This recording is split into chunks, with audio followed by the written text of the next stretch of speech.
Hello guys welcome to YR Pokharel YouTube channel. ल हामी चाहिँ बिहे भएको फर्स्ट ससुराली जाँदैछौँ है।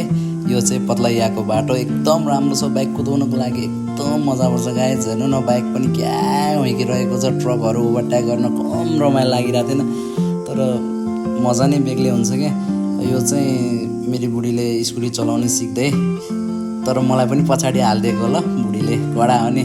हामी ससुराली जाँदा फेरि बुढी पुरा म चाहिँ पोज दिँदै बुढीको पछाडि बस्दै हामी फेरि अनि निजगढबाट चपुर जाँदा फेरिको यो भिडियो हो गाइज। रमाइलो भयो जे होस्, हाम्रो यात्रा हाम्रो ब्लगहरू हेर्दै गर्नुहोस्, हाम्रो राम्रो राम्रो भिडियोहरू आउँदै जान्छ। ल आजको लागि चाहिँ यति नै गाइज। लाइक एन्ड सब्सक्राइब गरिदिनु होला, माया गरिदिनु होला, नयाँ नयाँ ब्लग आउँछ।